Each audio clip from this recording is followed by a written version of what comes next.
So students, आज जो हम चैप्टर डिस्कस करने जा रहे हैं उसका नाम है laws of motion and friction. तो मतलब यह है कि इस चैप्टर में हमें मेनली दो पोर्शंस के साथ डील करना है। पहला पोर्शन है हमारा लॉज ऑफ मोशन एंड दूसरा पोर्शन जो लास्ट वाला इस चैप्टर का पोर्शन रहेगा वो होगा फ्रिक्शन। और इन दो पोर्शंस में सबसे पहले हम डिस्कस करेंगे लॉज ऑफ मोशन और लास्ट पे हम लोग डिस्कस करने जाएंगे फ्रिक्शन। तो लॉज ऑफ मोशन के रिलेटेड जितने भी टॉपिक्स आते हैं, जितने भी सब टॉपिक्स आते हैं, उनको पहले हम यहां पर साइड में लिख लेते हैं। एक मैप एक क्रिएट करेंगे, दिमाग में एक आइडिया क्रिएट करेंगे कि हमें कौन कौन सा टॉपिक और किस किस जगह पे कौन सा टॉपिक हम लोगों ने स्टडी करना है related the first of all laws of motion. तो सबसे पहले अगर लॉज ऑफ मोशन में देखा जाए, सबसे पहले हमें यहां पर डिस्कस करना पड़ेगा फोर्स के बारे में। यानी कि लॉज ऑफ मोशन में जो हमारा पहला टॉपिक होगा वो होगा, हमने पढ़ना पड़ेगा फोर्स के रिलेटेड। फोर्स है क्या, फोर्स की टाइप्स कितनी है, फोर्स के यूनिट्स किस किस सिस्टम में क्या यूनिट्स है इसके, वो रिलेटेड हमने डिस्कस करना पड़ेगा फोर्स के बारे में। और सेकंड, उसके बाद जब हमने फोर्स डिस्कस किया उसके बाद हम डिस्कस करेंगे इनर्शिया। इनर्शिया हम डिस्कस करेंगे। फोर्स के बाद हम लोग डिस्कस करेंगे इनर्शिया के बारे में। इनर्शिया होता क्या है, इनर्शिया की टाइप्स क्या है, ठीक है। तो इसके रिलेटेड हम डिस्कस करेंगे सेकेंड टॉपिक में। और थर्ड टॉपिक जो हमारा रहेगा वो रहेगा उसके बाद Newton's first law of motion. सबसे पहले टॉपिक होगा फोर्स, उसके बाद डिस्कस करेंगे इनर्शिया के बारे में, उसके बाद हम डिस्कस करेंगे Newton's first law of motion, और उसके बाद हम पढ़ेंगे मोमेंटम के बारे में।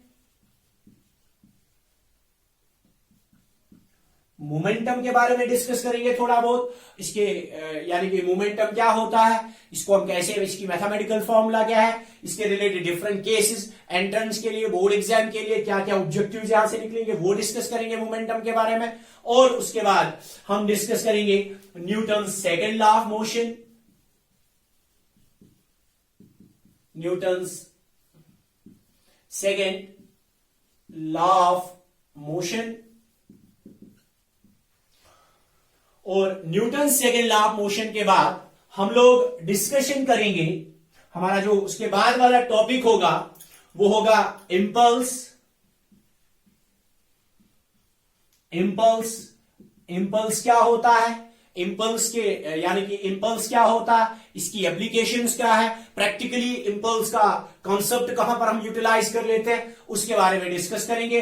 और लास्ट पे उसके बाद जो हमारा यहां पर टॉपिक होगा वो होगा न्यूटन्स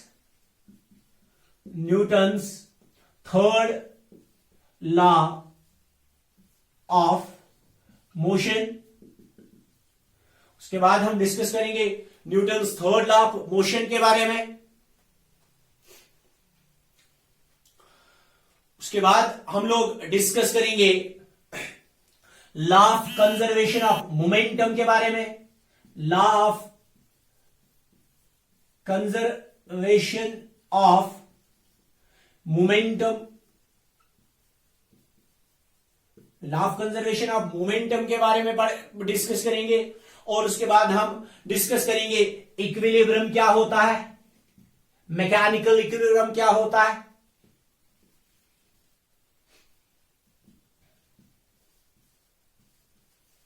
मैकेनिकल इक्विलिब्रियम के बारे में डिस्कस करेंगे, कंकरेंट फोर्सेस के बारे में डिस्कस करेंगे।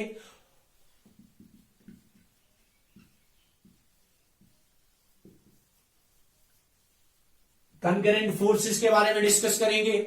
और भी बहुत सारे टॉपिक्स यहां पर हैं, और भी बहुत सारे सब टॉपिक्स यहां पर आ जाएंगे जिसको हम पहले वाले पोर्शन यानी कि लॉज ऑफ मोशन में डिस्कस करने जा रहे हैं। तो मैं फिर से रिपीट कर लूं, सबसे पहले हम डिस्कस करेंगे फोर्स के बारे में, फोर्स, उसके बाद इनर्शिया, उसके बाद Newton's first law of motion, उसके बाद मोमेंटम, मोमेंटम के बाद Newton second law of motion, उसके बाद इंपल्स, इंपल्स के रिलेट उसके बाद फिर न्यूटन थर्ड लॉ, उसके बाद law of conservation of momentum, equilibrium क्या होता है, मैकेनिकल इक्विलिब्रियम, कंकरेंट फोर्सेस क्या होते हैं, और different forces in mechanics, mechanics में डिफरेंट फोर्सेस कौन कौन से हमें यूटिलाइज करने हैं। उसके बाद लास्ट पे हम डिस्कस करेंगे फ्री बॉडी डायग्राम। तो इसके इनके बीच में भी बहुत सारे सब टॉपिक्स आएंगे, इनके दरमियान रिलेशंस आ जाएंगे, वो सारा कुछ हमने डिस्कस कर लेना है इस पहले पोर्शन में, that is laws of motion में हम लोगों ने सारी चीजें डिस्कस करनी है।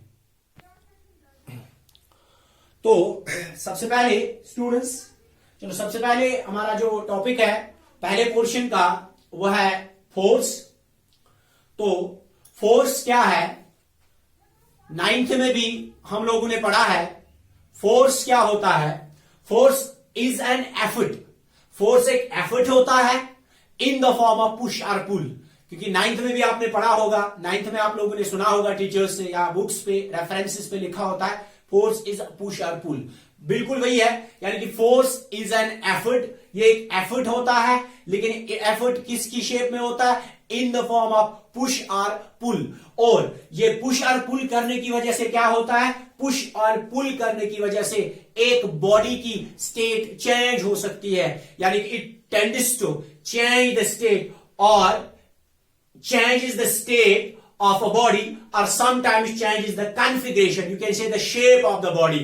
तो इसका मतलब यह होता है, फोर्स का मतलब होता है, फोर्स एक एफर्ट होता है इन द फॉर्म ऑफ पुश और पुल, जिसकी वजह से एक बॉडी की स्टेट या तो चेंज हो सकती है या इसकी वजह से कोशिश करेंगे हम एक बॉडी की स्टेट को चेंज करने की, या इसकी वजह से एक बॉडी की कॉन्फ़िगरेशन चेंज हो सकती है, या कोशिश कर सकते हैं हम एक बॉडी की कॉन्फ़िगरेशन को चेंज करने की।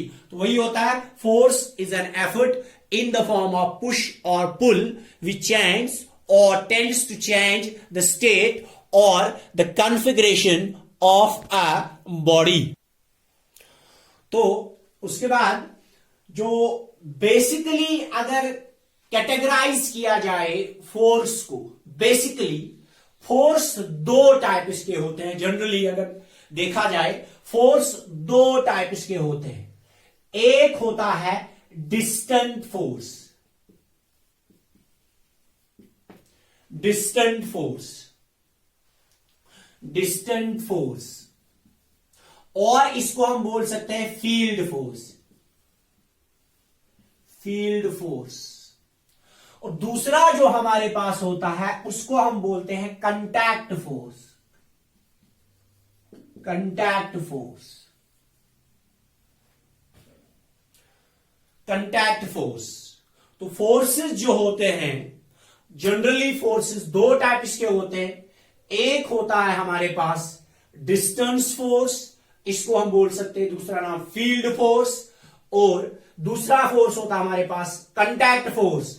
और इसको ये जो डिस्टेंस फोर्स है, एक और नाम भी हम बोल सकते हैं इसको नॉन कांटेक्ट, कांटेक्ट फोर्स। ये तीनों नाम क्यों बोलते हैं उसको, क्यों, डिस्टेंस क्या है, फील्ड क्या होता है, नॉन कांटेक्ट फोर्स क्या, तो अभी डिस्कस करेंगे। लेकिन फिलहाल जो फोर्सेस होते हैं, बेसिकली फोर्सेस दो टाइप्स के होते हैं। एक होता है डिस्टेंस फोर्स, जिसको हम दूसरा नाम बोल सकते हैं फील्ड फोर्स, और नॉन कांटेक्ट फोर्स दूसरा जो टाइप है वो होता है कांटेक्ट फोर्स। सबसे पहले अगर डिस्टेंट फोर्स पे देखा जाए, वर्ड से ही हमें पता चलता है डिस्टेंस फोर्स वो फोर्स होता है जो एक दूसरे, जो डिफरेंट बॉडीज पे जब अपना इंपैक्ट क्रिएट करता है, उसके लिए कोई फिजिकल कांटेक्ट की जरूरत नहीं होती है। यानी कि ये अपना जो इन्फ्लुएंस है, अपना जो इंपैक्ट है, ये दूर से ही क्रिएट कर लेता है, यानी कि इसको फिजिकल कांटेक्ट की जरूरत नहीं होती है, तभी इसको हम बोलते हैं डिस्टेंट फोर्स। लेकिन जो डिस्टेंट फोर्स होता है, ये अब दूसरी बॉडी पे अपना इन्फ्लुएंस कैसे क्रिएट कर लेता है, उसके लिए दो स्टेप ये फॉलो कर लेता है। सबसे पहले जिस बॉडी पे इसने अपना इन्फ्लुएंस क्रिएट करना होता है, ये उस बॉडी को अपने फील्ड में लाता है। यानी कि पहली जो रिक्वायरमेंट है ये डिस्टेंट फोर्स के लिए, वो है ये कि जिस बॉडी पे आपने अपना इन्फ्लुएंस क्रिएट करना हो, वो बॉडी जरूरी इसके कांटेक्ट, इसके फील्ड में आनी चाहिए। उसके बाद वंस जब ये बॉडी इसके फील्ड में आती है, उसके बाद it starts to create impact on it, यानी उसके बाद ये अपना फोर्स उस पर क्रिएट कर लेता है। लेकिन उस फोर्स को हम बोलते हैं फील्ड फोर्स, क्योंकि वो होता है because of field, with the help of field, that's why it's called field force. उसके बाद अगर देखा जाए फॉर एग्जाम्पल, यानी कि ये डिस्टेंट फोर्स, फील्ड फोर्स या नॉन कांटेक्ट फोर्स की एग्जांपल अगर देखी जाए, से सपोज इसमें सबसे पहले हमारा आता है मैग्नेटिक फोर्स। से हमारे हाथ में, मेरे हाथ में ये एक आयरन पीस है और ये मेरे हाथ में एक मैग्नेट है। जब मैं इस मैग्नेट को कुछ डिस्टेंस पे रख रहा हूं, लाइक यहां पर रख रहा हूं इतनी डिस्टेंस पे, तो ये जो हमारा आयरन पीस है, इस पे कोई भी इफेक्ट नहीं हो रहा है, यानी कि इसमें कोई भी मूवमेंट नहीं आ रही है। उसके बाद थोड़ा बहुत नीचे लाया, still there is no movement in the iron piece. उसके बाद और ज्यादा नीचे लाया, नाउ क्या हो रहा है, अब यहां पर इस आयरन पीस में मूवमेंट स्टार्ट हो जाएगी। इसका मतलब क्या हुआ, यहां पर भी तो वही मैग्नेट था, वही आयरन पीस था, यहां पर भी वही मैग्नेट था, वही आयरन पीस था, यहां पर भी वही मैग्नेट है, वही आयरन पीस है। डिफरेंस क्या है, डिफरेंस एक्चुअली ये है, जब मैग्नेट यहां पर था, ये आयरन पीस इसके फील्ड में नहीं था, उसकी वजह से जब इसने अपना फील्ड में ही, इसके फील्ड में ही नहीं था आयरन पीस, तो ये अपना फोर्स इस पे क्रिएट नहीं कर पाया। सेकेंड पोजीशन पे still it was not in its field, there is no force on it. उसके बाद थर्ड केस में, थर्ड पोजीशन पे ये जो आयरन पीस है, ये अब इसके मैग्नेट के फील्ड में आ गया। नाउ वंस ये इसके फील्ड में जब आ जाता है, now it starts create it is impact on it, यानी इसको हम बोलते हैं डिस्टेंट फोर्स और फील्ड फोर्स, और you can say that non contact force, because there is no contact, no physical contact between the impacted bodies. इसके लिए example अगर हम यहां पर लिखे, अगर इसमें एक एग्जाम्पल हम लिखे, एग्जाम्पल इसमें क्या क्या आ जाएगी, सबसे पहले इसमें आ जाएगा मैग्नेटिक फोर्स,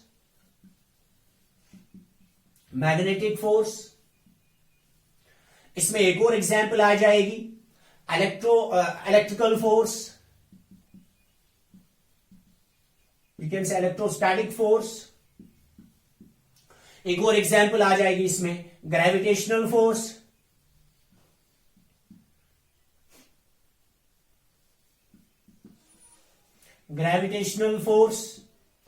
और ये सारी एग्जाम्पल्स है action at a distant force की, और जिसको हम बोलते हैं डिस्टेंट फोर्स, फील्ड फोर्स और नॉन कांटेक्ट फोर्स। तो यहां से हमें यह चीज भी क्लियर हो जाएगा कि अब ये कांटेक्ट फोर्स क्या होता है। कांटेक्ट फोर्स फिर ये वो फोर्स होता है जिसके लिए फिजिकल कांटेक्ट बहुत जरूरी है बिटवीन द इंपैक्टेड बॉडीज। जो बॉडीज एक दूसरे के ऊपर इंपैक्ट क्रिएट करना चाहती है, कांटेक्ट फोर्स में उनका फिजिकल कांटेक्ट होना जरूरी है, यानी कि फिजिकल कांटेक्ट होना बहुत जरूरी है। लाइक फ्रिक्शन फोर्स की बात अगर करें, लाइक अगर यहां पर हम एग्जाम्पल कोट कर ले, फ्रिक्शन फोर्स,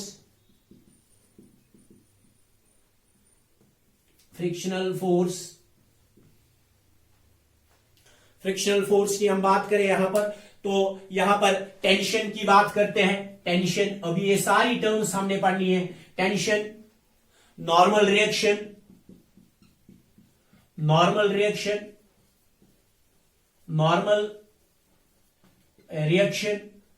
तो यानी ये वो फोर्सेस है, अगर इन फोर्सेस में दो इंपैक्टेड बॉडीज के दरमियान कोई कांटेक्ट नहीं होगा, तो यहां पर ये फोर्स एग्जिस्टेंस में नहीं आ जाएंगे। फ्रिक्शन की अगर बात करें, से सपोज अगर ये रोड है, ये गाड़ी का टायर है, जब गाड़ी का टायर रोड के साथ कांटेक्ट में आ जाएगा और उसके बाद अब ये मोशन में आने लगेगी, वहां पर तब जाके एग्जिस्टेंस में फोर्स, अपोजिंग फोर्स आता है जिसको हम बोलते हैं फोर्स ऑफ फ्रिक्शन। इसी तरह टेंशन, नॉर्मल रिएक्शन, ये सारे कांटेक्ट फोर्स होते हैं। यानी कि अगर ये आप दूसरी बॉडी पे अपना इंपैक्ट क्रिएट करना चाहते हैं, there must be the physical contact between them. तो हमारे पास दो फोर्सेस होते हैं, एक होता है डिस्टेंट फोर्स, दूसरा होता है कांटेक्ट फोर्स। डिस्टेंट फोर्स को इंपैक्ट क्रिएट करने के लिए कोई फिजिकल कांटेक्ट की जरूरत नहीं पड़ती है। बिल्कुल जरूरत किस चीज की पड़ती है? ये सबसे पहले उस इंपैक्टेड बॉडी पे को अपने फील्ड में लाता है। वंस वो इसके फील्ड में आ गई, उसके बाद it starts to create impact on it. और यहां पर कांटेक्ट फोर्स में यहां कोई फील्ड की जरूरत नहीं पड़ती है। ये डायरेक्ट जब फिजिकल कांटेक्ट होगा बिटवीन बॉडीज, तब जाके यहां पर इसका इन्फ्लुएंस क्रिएट होता है। तो ये हुए हमारे पास जो बेसिक कैटेगराइज करके टाइप्स ऑफ फोर्सेस है। अब हमें यहां पर डिस्कस कर रहे थे units of force. Types of force तो डिस्कस किए, अब यहां पर डिस्कस कर रहे थे यूनिट्स ऑफ फोर्स। अब चूंकि यूनिट्स ऑफ फोर्स हम दो सिस्टम्स के अंदर डिफाइन कर लेते हैं, एक होता है हमारा एब्सोल्यूट सिस्टम ऑफ यूनिट्स, दूसरा होता है हमारा ग्रेविटेशनल सिस्टम ऑफ यूनिट्स। अब चूंकि एब्सोल्यूट सिस्टम में क्या यूनिट्स है, ग्रेविटेशन सिस्टम में क्या यूनिट्स है, और उन यूनिट्स को इंडिविजुअली हम कैसे डिफाइन करेंगे, वो हम कर लेते हैं न्यूटन सेकंड लॉ से, from the equation F is equal to m into a. चूंकि अब हमने वो इक्वेशन डिस्कस नहीं की है, वो इक्वेशन डिराइव नहीं की है, क्योंकि जब हम वो इक्वेशन डिराइव करेंगे न्यूटन सेकंड लॉ पे F is equal to ma derive करेंगे, उसी पे मैं वहां पर यूनिट्स ऑफ फोर्स भी डिस्कस करूंगा और इसके 3 डायमेंशनल कंपोनेंट्स भी डिस्कस करेंगे। तो फिलहाल यहां पर यही था फोर्स के बारे में। नेक्स्ट टर्म जो हम यहां पर पढ़ेंगे वो है इनर्शिया। इनर्शिया का मतलब क्या होता है? इनर्शिया का मतलब होता है रेजिस्ट करना, अपोज करना। कोई यानी कि कोई भी चीज अगर है, उस चीज को रेजिस्ट करना, उस चीज को अपोज करना। यानी कि इनर्शिया होता क्या है फिर? अगर इनर्शिया का मतलब रेजिस्टेंस होता है, अपोजिशन होता है, तो इनर्शिया क्या होता है? ये एक इनहेरेंट इनबिल्ड यू कैन से इनहेरेंट प्रॉपर्टी होती है एक बॉडी की, जिसकी वजह से एक बॉडी जो है ये खुद ब खुद कोई भी चेंज इन स्टेट नहीं कर सकती। फॉर एग्जाम्पल, अगर एक बॉडी रेस्ट में है तो इसके पास एक प्रॉपर्टी है, because inertia is not a physical quantity, it is a property of a body and it depends upon the mass of the body. Inertia जो है ये एक प्रॉपर्टी होती है, ये कोई फिजिकल क्वांटिटी नहीं है, like velocity, like acceleration, like mass. ठीक है, तो इनर्शिया जो है ये एक प्रॉपर्टी है, because it is inbuilt, you can से inherent property of a body, जिसकी वजह से बॉडी जो है ये खुद ब खुद कुछ भी नहीं कर सकती। यू कैन से बॉडी खुद ब खुद पैरालाइज्ड होती है, ये खुद ब खुद कोई भी चेंज, कोई भी स्टेट अपनी खुद ब खुद चेंज नहीं कर सकती। लाइक अगर एक बॉडी रेस्ट में है, ये रेस्ट में ही रहेगी, क्योंकि ये खुद ब खुद अपनी स्टेट को चेंज नहीं कर सकता। स्टेट के बारे में हमने डिटेल डिस्कशन किया हुआ है, यानी कि अपनी अगर रेस्ट में है तो मोशन में खुद ब खुद नहीं आ सकती, और अगर ये मोशन में है तो रेस्ट में खुद ब खुद नहीं आ सकती। इसी तरह अगर किसी पर्टिकुलर स्ट्रेट अगर जा रही है स्ट्रेट डायरेक्शन से, यूनिफॉर्म मोशन में स्ट्रेट डायरेक्शन से जा रही है, या अपनी डायरेक्शन को भी खुद ब खुद चेंज नहीं कर सकती, ये खुद सर्कुलर मोशन में नहीं जा सकती। तो इसका मतलब ये होता है इनर्शिया जो होता है ये एक इनहेरेंट इनबिल्ड प्रॉपर्टी होती है एक बॉडी की, जिसकी वजह से एक बॉडी जो है ये खुद ब खुद कोई भी चेंज इन स्टेट नहीं कर सकती। अगर एक बॉडी रेस्ट में है तो रेस्ट में ही रहेगी, अगर एक मोशन में है तो मोशन में ही रहेगी, अगर एक स्ट्रेट लाइन से जा रही है तो स्ट्रेट लाइन से ही जाएगी, या अपनी खुद ब खुद अपनी डायरेक्शन को चेंज नहीं कर सकता। तो उस प्रॉपर्टी को हम बोलते हैं इनर्शिया। और मोरओवर इनर्शिया जो होता है, ये में इनर्शिया क्या होता है? ये कोई फिजिकल क्वांटिटी नहीं होती है, ये इनर्शिया जो है कोई फिजिकल क्वांटिटी नहीं होती है, एक प्रॉपर्टी होती है एक बॉडी की, जो डिपेंड करती है wholly and solely upon the mass. यानी कि इसका मतलब ये हुआ जिस बॉडी का मैस जितना ज्यादा होगा, उस बॉडी का इनर्शिया भी उतना ज्यादा ही होगा। तभी है कभी बोला जाता है मैस को कभी कभार बोलते हैं हम इनर्शियल मैस। इसका मतलब रीजन यही है, यानी कि it gives the measurement about the mass, it gives us idea about the, या mass gives idea about the inertia, inertia gives idea about the mass. That's why mass को हम बोलते हैं कभी कभार इनर्शियल मैस। तो यानी कि जिस बॉडी का मास होगा उसका इनर्शिया होगा, और जिस बॉडी का जितना मास होगा उस बॉडी का उतना इनर्शिया होगा। More the mass more will be the it is inertia. And उसके बाद इनर्शिया अगर देखा जाए, चूंकि अब ये तो कोई फिजिकल क्वांटिटी नहीं है, ये कोई फिजिकल क्वांटिटी नहीं है, यहां पर लिख लेते हैं inertia it is not any physical quantity but it is a property of a body।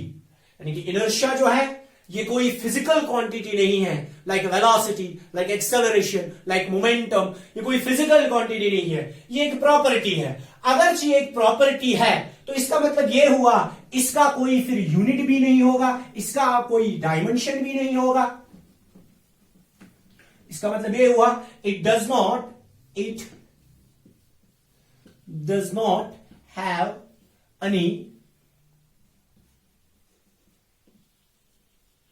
Any unit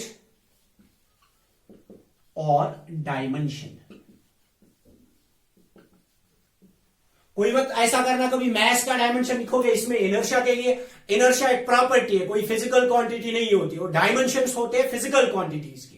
dimensions हमेशा फिजिकल क्वांटिटीज के होते हैं। इनर्शिया कोई फिजिकल क्वांटिटी नहीं है, एक प्रॉपर्टी है बॉडी की, तो प्रॉपर्टी की कोई डायमेंशंस नहीं होती है और इसकी प्रॉपर्टी की कोई यूनिट्स भी नहीं होती है। तो इसका मतलब ये हुआ it is a unitless as well as dimensionless quantity. तो इसका मतलब ये हुआ ये यूनिटलेस और डायमेंशनलेस क्वांटिटी है।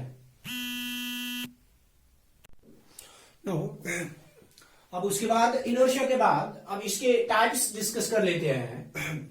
इनर्शिया के टाइप्स कौन कौन से हैं?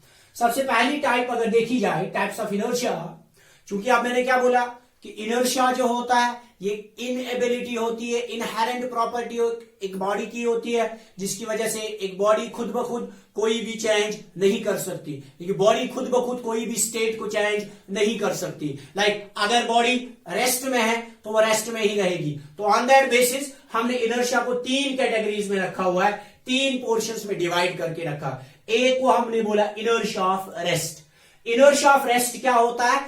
Inability of a body by virtue of which a body cannot change its state of rest by itself। यानी कि अगर एक बॉडी रेस्ट में ही है तो ये रेस्ट में ही रहेगा, ये रेस्ट में ही रहेगी ये बॉडी अनलेस और अनटिल कोई एक्सटर्नल फोर्स इसको अपनी स्टेट चेंज करने पे मजबूर ना करे, तब तक ये अपनी जो बॉडी है ये रेस्ट में ही रहेगी। यानी कि it's a property by virtue of which a body cannot change it's state of rest by itself. उसके बाद अगर देखा जाए इनर्शिया ऑफ मोशन क्या होता है? इनर्शिया ऑफ मोशन का मतलब ये होता है अगर एक बॉडी मोशन में है, यूनिफॉर्म मोशन से एक बॉडी जा रही है तो अपनी यूनिफॉर्म मोशन को खुद ब खुद रेस्ट में नहीं ला सकती। ये बॉडी खुद ब खुद यूनिफॉर्म मोशन को चेंज नहीं कर सकती। अगर स्ट्रेट जा रही है, यूनिफॉर्म मोशन से जा रही है, या अपनी इसकी एक प्रॉपर्टी है कि यानी कि अपनी स्टेट को उस टाइम पे चेंज नहीं कर सकती, तो उसको बोलते हैं inertia of motion. Inertia of motion का मतलब क्या होता है? It is the property by virtue of which a body cannot change it's state of motion by itself. और लास्ट में क्या होता है? लास्ट वाला होता है inertia of direction. Inertia of direction की वजह से क्या होता है? ये वो प्रॉपर्टी होती है एक बॉडी की जिसकी वजह से एक बॉडी जो है वो अपनी स्टेट, वो अपनी डायरेक्शन को खुद ब खुद चेंज नहीं कर सकती। यानी अगर एक बॉडी स्ट्रेट लाइन से जा रही है विद यूनिफॉर्म मोशन तो ये अपनी ये सर्कुलर मोशन से खुद नहीं जा सकती, या अपना सर्कुलर मोशन ट्रेस आउट नहीं कर सकती अनलेस और अनटिल इस पे कोई फोर्स एक्सर्ट हो जाए। तो यानी कि हमने देखा इनर्शिया के 3 टाइप्स होता है। इनर्शिया सबसे पहले inertia of rest, inertia of motion and उसके बाद inertia of direction. Inertia of rest होता है the property you can say the inability of a body by virtue of which a body cannot change its state of rest। उसके बाद वो होता है a body cannot change its state of motion, और direction का होता है body cannot change its state of you can say that it is direction by itself। ये हुआ types of inertia। एक एग्जाम्पल है, अच्छी सी एग्जाम्पल है, common day to day life में हमने सबने उसको ऑब्जर्व किया हुआ है। से सपोज हम सारे लोग जब से हम एक गाड़ी में बैठ गए, जब हम गाड़ी में बैठ जाते हैं, अब जब गाड़ी में बैठ गए, हम खड़े बैठे हुए गाड़ी में, हमारे जो बॉडी है इसके दो पोर्शंस है, एक होता है लोअर पोर्शन, दूसरा होगा अपर पोर्शन। लोअर पोर्शन जो है हमारे फुट वगैरह ये होंगे कंटैक्ट, गाड़ी के साथ ही कंटैक्ट में होंगे, और अपर पोर्शन तो हवा में है। तो पहले अगर देखा जाए गाड़ी का भी मैस है तो इसका इनर्शिया है, बॉडी का भी, ये जो इंसान है, पर्सन है, इस पर्सन का भी मैस है तो इसका भी इनर्शिया है।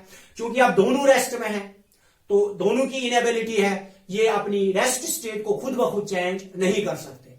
लेकिन अब गाड़ी में ड्राइवर आ गया, ड्राइवर बैठ गया गाड़ी में, उसने गाड़ी स्टार्ट की, गियर में डाल दी, गाड़ी जब निकली, यानी कि फोर्स अप्लाई करके, इंजन का फोर्स अप्लाई करके गाड़ी निकली, उसने अपने इनर्शिया ऑफ रेस्ट को चेंज किया बाय अप्लाइंग द फोर्स। अब गाड़ी तो निकली लेकिन उसने गाड़ी पे फोर्स किया, ना कि इस पर्सन पे, पैसेंजर पे फोर्स किया। उसकी वजह से क्या होता है, ये जो लोअर पार्ट होता है इस पर्सन का, इस पैसेंजर का, ये गाड़ी के साथ तो मोशन में आएगा क्योंकि ये इसका पार्ट है, लेकिन अपर पोर्शन जो है बॉडी का, अपर पोर्शन जो है वो गाड़ी के साथ कंटैक्ट में नहीं है। उसकी वजह से वो पीछे चला जाता है, because of inertia of rest की वजह से वो पीछे चला जाता है। अब उसके बाद बैलेंस करके, अब जब ये पैसेंजर वापस आता है अपनी पोजीशन में, अब गाड़ी भी मोशन में, पैसेंजर भी मोशन में, अचानक से अब गाड़ी, हमें पता है इनर्शिया मोशन की वजह से गाड़ी खुद ब खुद अपनी यानी कि स्टेट ऑफ मोशन को रेस्ट में नहीं ला सकती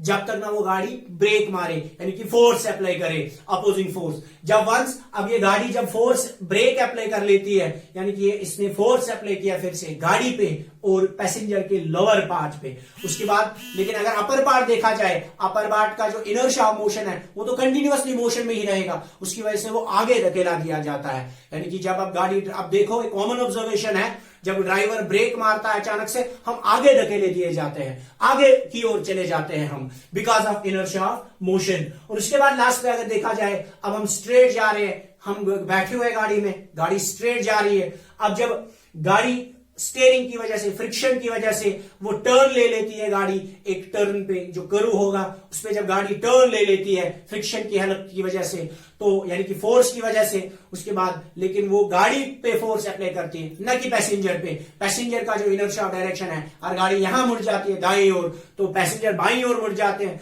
अगर बाईं ओर गाड़ी चली जाती है तो पैसेंजर दाईं ओर मुड़ जाते हैं। ये है all because of inertia of rest, inertia of motion and inertia of direction.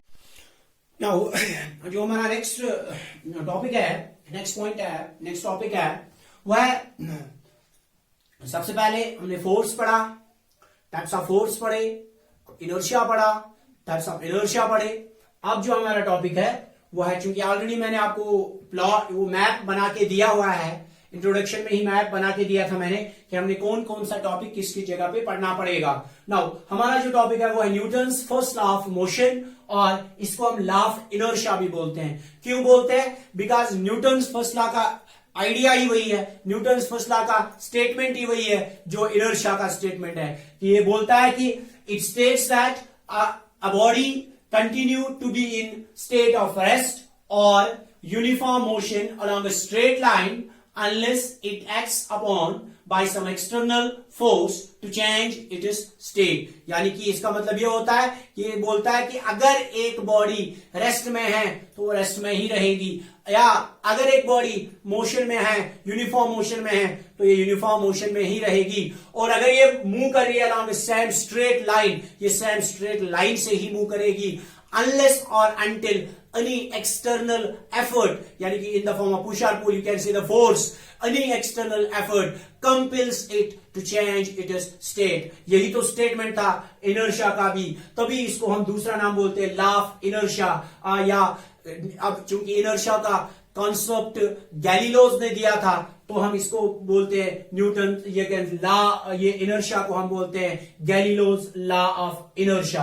यानी कि जो हमारा न्यूटन फर्स्ट लॉ है इसको हम बोलते हैं दूसरा गैलीलोज लॉ ऑफ इनर्शिया भी बोलते हैं इसको, क्योंकि इसका स्टेटमेंट, इसकी डेफिनेशन बिल्कुल सेम है as same as that of the definition of inertia. Types of inertia जो है, जो उसके types है, जो inertia की definition है, बिल्कुल वही statement है. उसी से मिलता जुलता statement है कि अगर एक body rest में है, ये rest में ही रहेगी, motion में है, motion में ही रहेगी, और अगर ये straight line से जा रही है तो straight line से ही चली जाएगी, unless or until any external force compels it to change its state of rest or uniform motion or along a straight line. यह है स्टेटमेंट इसका न्यूटन्स फर्स्ट लॉ का.